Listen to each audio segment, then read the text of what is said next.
마태복음 5장 13절 16절 같이 합독하겠습니다. 너희는 세상의 소금이니 소금이 만일 그 맛을 잃으면 무엇으로 짜게 하리요?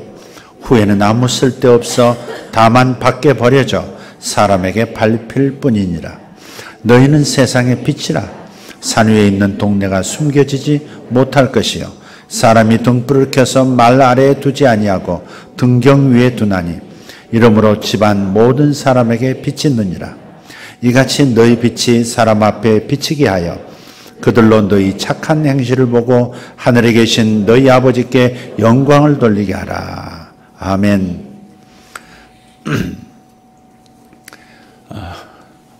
오늘 아침 그냥 찬양을 부르다가 갑자기 기도, 같이 통성기도 제목을 한반도 위에 하나님의 손에 들이우기를, 하늘이 열리기를 기도하는 기도 제목으로 기도를 함께 하게 됐습니다. 그러다 보니 무거운 주제를 좀 나누게 됐고요. 근데 이제 북한 그 미사일인가요? 북한 미사일 제대로 한번 쐈을 때, 그때 북한을 대표하는 그 유명한 독특한 억양의 어나운서가 나와서 얘기했습니다. 미사일 발사 완전 성공. 그랬어요. 그 말이 얼마나 인상 깊은지 완전 성공 그러더라고요. 연령대에 따라서 성공의 기준이 다르답니다. 그래서 어디 글을 보니까 이런 내용이 나와서 한번 읽어드리겠습니다. 연령대에 따른 성공의 기준. 여러분은 뒤에 성공이라는 단어 대목에서는 여러분이 해주셔야 합니다. 제가 앞부분을 읽고 여러분은 성공만 하시면 돼요. 마음에 확 들면 완전 성공 그렇게 하시면 됩니다. 자, 10대의 성공입니다. 10대. 부모님이 부자면 성공. 제가 말해버렸군요. 다시 부모님이 부자면 확신이 없는 거예요. 아무도 없는 겁니다. 지금 20대 좋은 대학에 들어갔으면 30대 억대 연봉 받는 직장인이면 점점 작아져요. 40대 회식 자리에서 좀 민망합니다. 회식 자리에서 2차 쏠 수 있으면 50대 공부 잘하는 자녀 있으면 입을 한 번도 안 여는 분은 어떤 분이야 도대체. 자, 60대 아직 돈 벌고 있으면 공감되십니까? 60대? 네. 70대 건강하면 80대 친구한테 전화 오는 사람 있으면 자, 90대 아침에 눈 뜰 수 있으면 성공. 완전 성공. 재미있으셨습니까? 뭐 이런 걸 성공이라고 할 수 있을까 싶습니다만은 어쨌든 즐거움은 면역력을 높여준다고 알려져 있죠. 그래서 테레사 효과란 말도 나옵니다. 하버드 대학 한 의대 교수가 처음 사용한 용어인데요. 직접 몸으로 봉사하는 경우는 물론이고요. 다른 사람이 행하고 있는 선한 일을 보거나 또 생각만 해도 우리 몸에서 나쁜 바이러스를 제거하는 면역체가 증가한다는 이론입니다. 근데 이분이 또 실험들을 많이 해서 그것을 내놨어요. 증거물로 내놨어요. 어떻게 했느냐 하면 사람들에게 그 병원이나 나쁜 세포와 싸우는 면역체를 측정한 다음에 캘커타의 빈민촌에서 봉사했던 테레사의 일대기 영화를 보여주고 다시 면역체를 측정했습니다. 그랬더니 처음 검사 때보다 영화 본 후에 치수가 50% 이상 증가하더라는 겁니다. 그래서 그것을 테레사 효과, 테레사 이펙트라고 이름을 붙였습니다. 그러니까 선한 일을 한 사람을 보기만 해도 심지어 그런 사람을 생각만 해도 효과가 있다는 겁니다. 달리 말하면 선한 사람은 존재 자체가 복이라 하는 겁니다. 하나님께서 아브라함에게 그렇게 말씀하셨죠. 네가 복이라 그랬죠. 네가 복이라. 여러분이 아브라함의 후예니까 저와 여러분이 아브라함의 믿음을 계승했기 때문에 우리도 복인 겁니다. 할렐루야. 옆에 분이 복인 겁니다. 우리 옆에 분에게 한번 인사합시다. 집사님이 복이십니다. 장로님이 복이십니다. 할렐루야. 앞뒤로도 인사 나눕시다. 예, 그렇습니다. 한번 입으로 해보세요. 여기 화기가 돌 겁니다. 이게 화기가 아니고 화한 기운이 이렇게 돌 겁니다. 자, 우리 교회가 이런 존재가 되었으면 좋겠어요. 우리를 보는 것은 물론이고 우리를 생각만 해도 기쁨이 되고 즐거움이 되고 복이 되었으면 좋겠어요. 특히 가정에 복이 되고 또 교회에 복이 되고 서로에게 복이 되기를 축복합니다. 자, 그런데 이런 우리의 소망과는 달리 가끔 자신도 그리고 주변 사람도 힘들게 하고 불행하게 만드는 사람이 있습니다. 이런 사람을 흔히 뭐라고 하죠? 트러블 메이커라고 합니다. 문제를 만드는 사람들. 이게 특징이 있어요. 이 트러블 메이커들의 특징이 뭐냐면 탓을 잘합니다. 예. 누군가를 탓하고 무엇이든 탓합니다. 살기 어려운 나라에서 태어난 것에 고생한다고 탓합니다. 심지어는 헬 조선까지 얘기합니다. 정치인이 정치 못한 탓에 사회가 어지럽다 탓합니다. 재벌 탓에 빈부격차 심화되고 있다. 상사 탓에 직장 다니기 힘들다. 부하 탓에 실적 오르지 않는다. 아내가 살림 못하는 탓에 집안 엉망이다. 아이가 공부를 못하는 탓에 살맛 나지 않는다. 남편 수입 쥐꼬리만 한 탓에 생활이 궁색하다. 그러니까 이런 습관이 된 사람들은 탓거리를 찾는데 아주 놀라운 능력을 가진 것 같아요. 탓 전문가입니다. 식당에 가서도 음식 탓하죠. 반찬 탓하죠. 가격 탓하죠. 식장 분위기 탓하죠. 정 안 되면 반찬 가지수 탓도 하고요. 마치 깜깜한 밤에 그 깜깜함 중에도 뭔가를 찾아내는 그 부엉이의 눈처럼 탓거리를 찾는 것 같아요. 그래서 이런 사람들은 자신도 불행하고 주변 사람도 어둡게 만들어요. 불행을 주변에 퍼뜨리는 소위 불행 바이러스라고 할까요? 불행을 만들어내는 무슨 기계 같아요. 그냥 입을 벌리면 그냥 탓. 그래서 불행한 감정이 유발되는 겁니다. 그런 사람은 구타 유발자입니다. 때려주고 싶습니다. 반면에 덕에 산다. 그 말이 입에 붙은 사람이 있어요. 오늘 단순한 얘기 좀 하고 싶어요. 심오한 얘기가 아니고 일상의 얘기 좀 하고 싶어요. 덕에 산다. 이 말이 아니 입에 그냥 착 들러붙은 사람이 있어요. 당신 덕에 내가 지금 행복하다. 당신 덕에 매일매일이 행복하다. 당신 덕에 교회에 늘 가고 싶다. 당신 덕에 회사 생활이 즐겁다. 당신 덕에 교회 가고 싶다. 당신 덕에 형통하고 당신 덕에 가정이 천국 같고 당신 덕에 아이들이 잘 자라고 건강하다. 당신 덕에 우리 회사가 지금도 성장하고 있다. 이런 말을 들으면 누구나가 다 좋아하고요. 또 감동하죠. 그죠? 당신 덕분입니다. 집사님 덕분입니다. 그런 거죠. 장로님 덕분입니다. 권사님 덕분입니다. 성도님 덕분입니다. 목사님 덕분입니다. 아멘 할 때까지. 우리 모두 덕분입니다. 근데 이게 이게 습관이 돼 있느냐 하는 문제입니다. 여러분 다 동감하시죠? 또 이미 알고 있는 얘기고요. 그러나 그렇게 하고 있느냐 하는 거죠.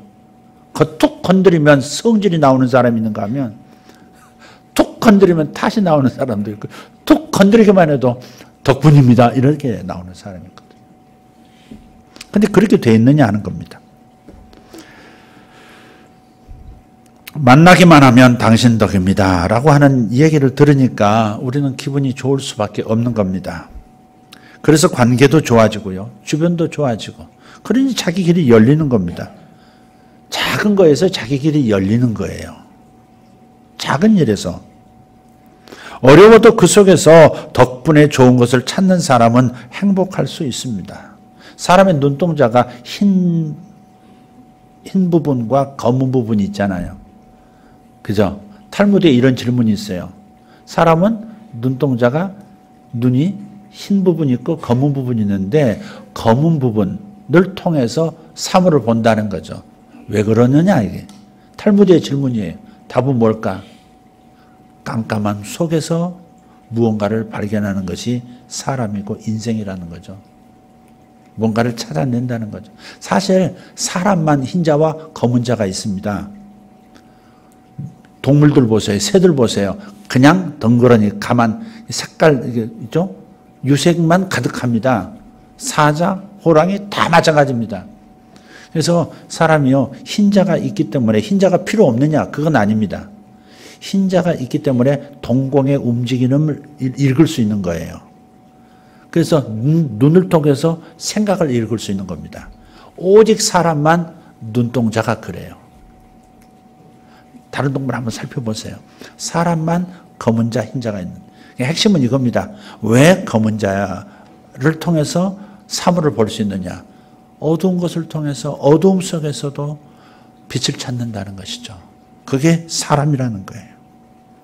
그래서 행복을 퍼뜨리는 사람, 당신 덕분에라고 당신의 은혜를 찾아내는 사람, 그런 사람이 행복을 퍼뜨리는 긍정적인 행복 바이러스 인생이 되는 거죠. 아까 말한 타서로가 불평의식에서 나온다면 덕분에라고 하는 것은 은혜의식입니다. 불평의식, 은혜의식. 둘 중에 하나를 가지고 살든지 둘이 섞여 있든지 어느 쪽으로 기울어졌든지 아마 그럴 겁니다. 아무튼 감정이라고 하는 것은 마치 바이러스 같아요. 금방 전염이 됩니다. 요즘 한 2주 전부터 제가 예배 마치고 돌아가시는 성도님들 향해서 악수를 하지 않겠다고 그랬잖아요. 왜? 제가 감기 유포자가 될까 봐. 다들 각자인데 감기 걸린 분 잡아서 다른 분들한테 다 나눠주는 겁니다. 그 역할을 하지 않기 위해서 목례만 지금 하고 있어요. 근데 감정도 금방 전염이 되는 거예요. 그래서 웃는 사람하고 같이 있으면 웃음이 나오고요. 즐거워요. 슬픈 사람 같이 있으면 눈물이 나오는 겁니다. 감정이 전달되기 때문에 그래요. 심지어 하품도 전달되잖아요. 저쪽 하품을 하는데 이상하게 나도 갑자기 하품이 나오고 다 하품하고 그러듯이 이런 것까지도 항상 같이 있으면 전염이 된다는 말이에요. 그렇기 때문에 내가 기분이 좋고 행복하면 주변에 있는 사람도 덩달아 기분이 좋아지고 행복해집니다. 그래서 옛날 우리 사람들이 이렇게 말하면서 살았죠. 어떻게 지내십니까? 이러면 덕분에 잘 있습니다. 덕분에 좋습니다. 덕분에 건강합니다. 잘 계시죠? 그러면 덕분입니다. 그러니까 자신의 존재를 항상 주변의 은혜로 생각한 겁니다. 자신의 이런 상황을 항상 주변 사람들 주변에 은혜 덕분에 이렇게 됐다고 그렇게 생각하면서 그렇게 말하면서 사는 사람들. 이런 태도야말로 우리가 계승하고 확산시켜야 할 아름다운 그런 태도 아닐까요? 성도는 어떤 사람입니까? 성도는 주님 덕에 사는 사람들입니다. 아멘. 우리는 주님 덕에 산 사람이고 살아가는 사람이에요. 주님의 덕을 가장 강조했던 사람 중에 하나가 사도 바울입니다. 이렇게 고백하죠. 고린도전서 15장 10절에서 내가 나된 것은 하나님의 은혜로 된 것이니 내게 주신 그의 은혜가 헛되지 아니하여 내가 모든 사도보다 더 많이 수고하였으나 내가 한 것이 아니요 오직 나와 함께 하신 하나님의 은혜로라. 아멘. 지금의 자신이 있는 것은 다 주님 덕이라는 겁니다.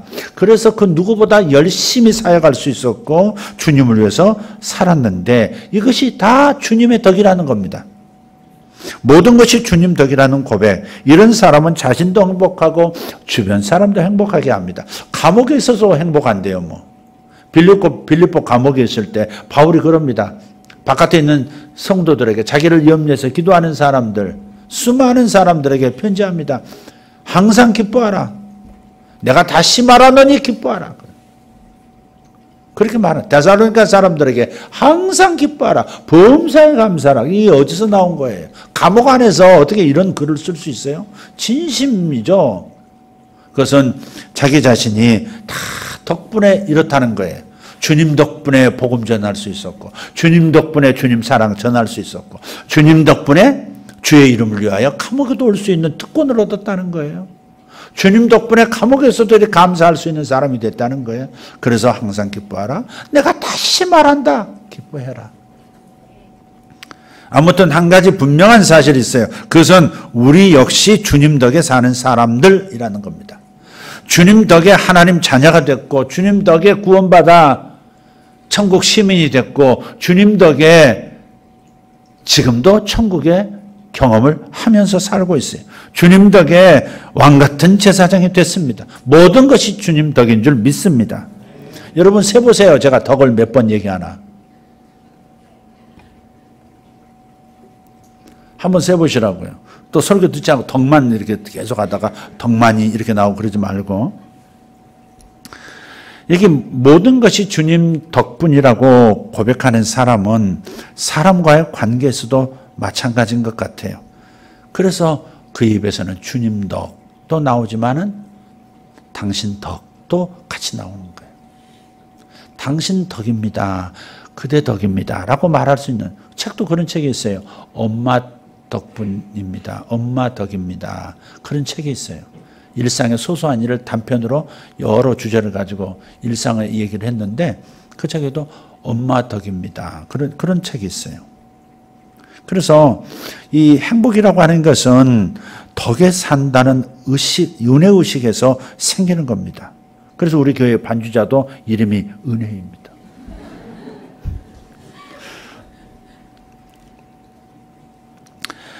그래서 기쁨도 여기서 나오는 거예요. 그렇기 때문에 우리는 덕에 산다는 이 은혜의식을 놓치지 말아야 합니다. 그 자체가 주변에 선한 영향을 주고 변화를 가져옵니다. 다시 한번 고백해 봅시다. 나는 주님 덕에 삽니다. 감정이 묻어나는 무미건조한 선 말고 이렇게 네. 나는 주님 덕에 삽니다. 그리고 당신 덕에 삽니다. 아멘. 네. 이거 놓쳐버리는 사람은 마음이 항상 불행해요. 이거 말하기 싫어하면 항상 불행해지는 거예요. 근데 말로라도 당신 덕에 삽니다. 그러면요, 마음에 저 기쁨의 샘이 탁 이렇게 탁 터져 나와요. 바위점에서 물이 톡 이렇게 샘물 터져 나오고 우물담에 이렇게 터져 나오듯이 터져 나온단 말이에요. 나는 주님 덕에 삽니다. 그리고 당신 덕에 삽니다. 집사님 덕에 삽니다. 장로님 덕에 삽니다. 권사님 덕에 삽니다. 목사님 덕에 삽니다. 성도님 덕에 삽니다. 누구 빠뜨렸나요? 안수 집사님 덕에 삽니다. 네. 항상 이런 은혜의식과 태도로 살 수 있기를 축복합니다. 본문 말씀은 주님 덕에 사는 사람들의 사명에 대한 말씀이에요. 사명입니다, 이건. 주님 덕에 살고 있는 성도와 교회는 주님 덕에 살고 있다는 이 은혜의식을 주변에 퍼뜨리면서 살아야 한다. 이게 오늘 본문 말씀 마태복음 5장 13절에서 16절의 요지입니다. 그래서 주님께서 우리를 세상의 소금이다, 세상의 빛이라 이렇게 표현하셨어요. 주님은 이런 그림 언어를 참 잘 쓰세요. 픽처 랭귀지. 이렇게 눈에 딱 들어오도록 이렇게 그려지도록 만드는 어법을 사용하세요. 참 이렇게 한눈에 딱 들어오잖아요. 에?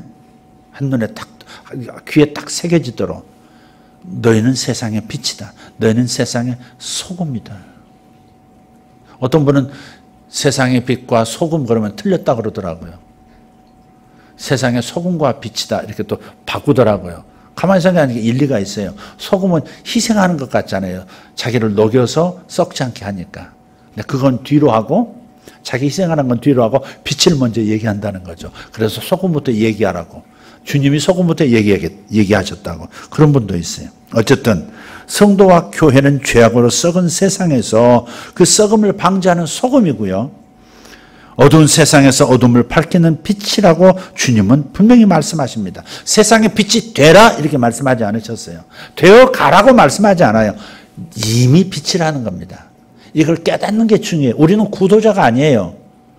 우리는 뭔가 주님을 찾아가는 존재가 아니에요. 이미 찾아진 그 주님을 깨닫는 것, 발견자일 뿐이에요. 우리는 구도자가 아니다. 우리는 발견자다는 겁니다. 우리는 뭔가 성취해 나가야 되는 걸로 자꾸 생각하는 거예요. 내 노력으로 뭔가를 만들어 가야 돼. 주님을 섬기는 것도 내가 해 나가야 되는 것 같아요. 근데 그게 아니라 이미 주님이 내 안에 들어오셔서 하나님을 향하여 반응하고 살아계시고 나를 통해서 하나님이 원하시는 일을 반응하며 살고 계시는 주님을 발견하는 것이 그리스도인의 생활의 승리 비결입니다. 우리는 자꾸 주님을 찾아가려고 하고 임재를 끌어오려고 하는데 이미 임재하신 그분을 깨닫고 발견하는 것이 임재를 누리는 비결입니다. 우리는 이미 소금입니다. 우리는 이미 빛입니다. 옆에 분 보시면 눈을 감으셔야 합니다. 너무 눈이 부셔서. 눈물이 막 찔끔찔끔 나와야 합니다. 옆에 분 보시면 입안에서 그냥 소금기가 돌아야 합니다. 이미 소금이기 때문에, 이미 빛이기 때문에. 아멘 안 하시지만, 네. 특히 빛은 성도의 거룩한 생활, 선하고 아름다운 행실을 의미합니다. 보여지는 겁니다, 이건. 그리고 빛이라는 말씀은 빛을 퍼뜨리는 사람, 빛을 뿌리는 사람이라는 뜻입니다. 빛의 존재 가치가 어디 있습니까? 어둠을 밝히는 데 있죠. 장식용으로 만들어 놓은 그 모조, 조명처럼 빛을 밝히지 못한다면 존재 가치를 상실한 겁니다. 소금도 마찬가지. 아무리 소금이 많이 있어도 뿌리지 않으면 소용없습니다. 생선에도 뿌리고 채소에도 뿌리고 음식에 뿌려야 썩는 것을 방지하고 맛도 내는 겁니다. 그래서 16절에서 주님께서 그들로 너희 착한 행실을 보고 하늘에 계신 너희 아버지께 영광을 돌리게 하라 그러셨어요. 왜 소금처럼 살아야 할까? 왜 착하고 선한 행실, 빛을 퍼뜨리며 살아야 하는지를 강조하는 말씀이에요. 왜 주님 덕에 산다는 이 은혜의식을 주변에 퍼뜨리는 행복 바이러스가 되어야 하는지에 대한 말씀이 본문입니다. 그것은 바로 하나님께 영광 돌리기 위해서 그렇습니다. 아, 하나님 계시는구나. 이게 하나님께 영광 돌리게 하기 위해서요. 그리고 우리가 행복한 사람 되고 우리 가정과 교회가 행복을 이어가고 이어주는 것이 되어야 하는 이유도 여기에 있는 겁니다. 바로 하나님께 영광. 솔라 글로리아. 오직 하나님께 영광. 사소한 것이 모여서 큰 것이 되고 중요한 것이 되는 겁니다. 그러니까 우리가 세상의 소금, 세상의 빛그림이 너무 큰 그림을 또 그리면서 나는 거기에 격이 맞지 않은 사람이야. 나는 너무 작아서 빛이 될 수 없어. 나는 소금의 역할을 못해. 이렇게 생각하기가 십상인데 이거 함정입니다. 위대함은 소소한 일상에서 비롯되는 거예요. 엄마 덕이에요 라고 하는 감정들이 쌓이고 쌓여서 많은 사람이 읽을 수 있는 엄마 덕입니다 라고 하는 책도 낼 수 있듯이 소소한 일상에서 비롯되는 것이 바로 위대함이라는 거예요. 우리가 세상을 위한 소금으로 또 빛으로 살아가는 것, 행복을 퍼뜨리는 행복 바이러스가 되는 것도 거창한 일에 있지 않습니다. 아주 사소한 일에서부터 시작이 됩니다. 장사하는 분이라면 조금 더 집어주는 겁니다. 예. 옛날에 콩나물 이렇게 한 봉지 이렇게 담아주면 어때요? 검은 봉지에 담아주면 더 집어가는 얌초도 있지만 그러나 그러기 전에 또 저 집어주는 겁니다. 옛날에 우리 쌀을 팔아서 먹었어요. 저 어렸을 때도 어머니하고 엄마 손잡고 시장에 가서 그 하루치 또는 한 2, 3일치 쌀을 팔아서 먹었어요. 한 가마씩 갖다 놓고 한 봉씩 갖다 놓고 먹을 수 있는 여유가 없었어요.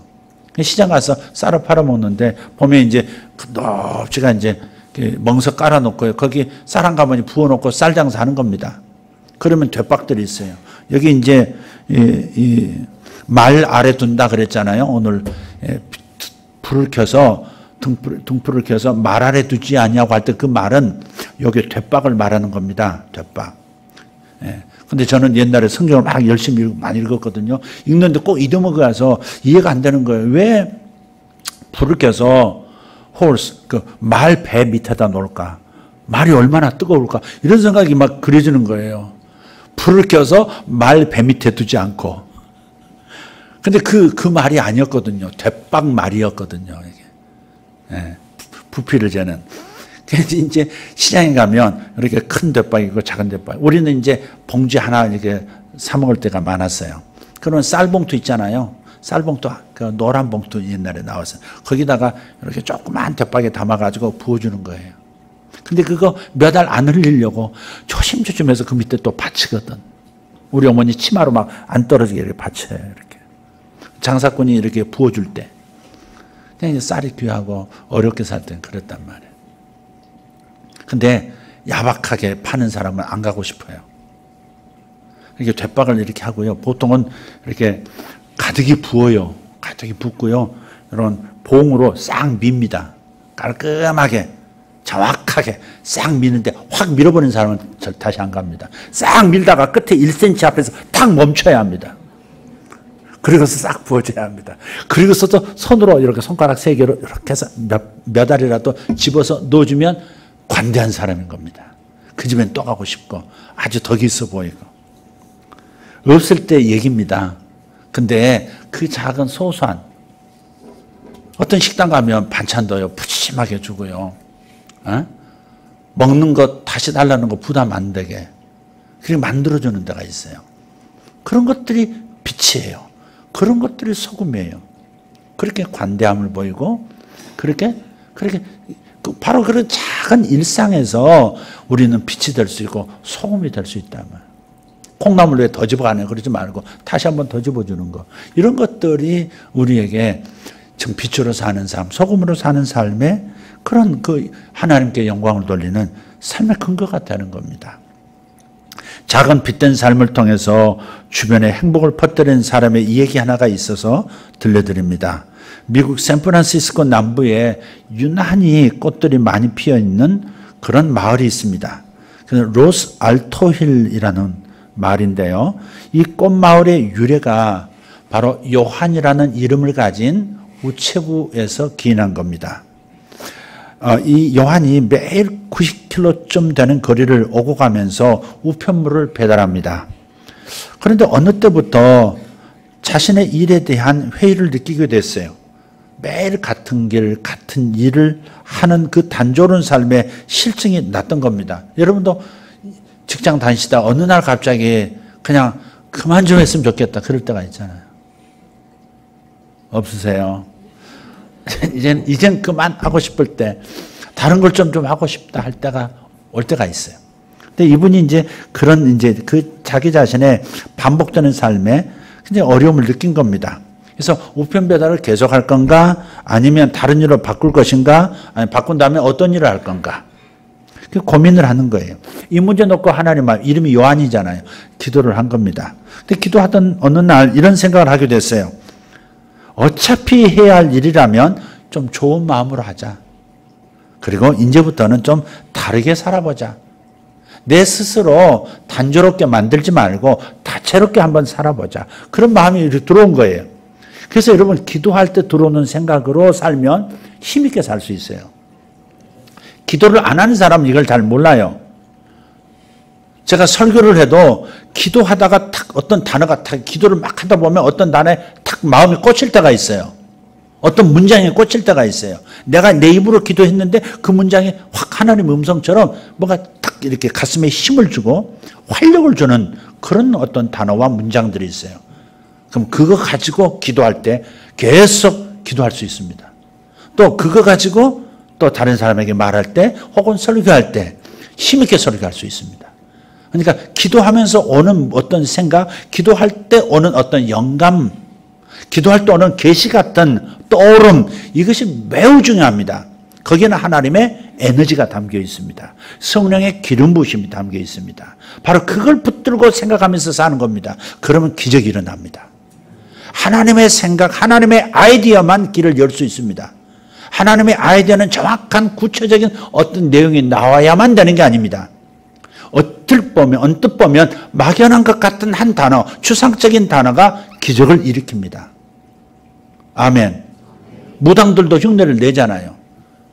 무당들도 저기 그들에게는 예수의 심장이 뛰고 있다.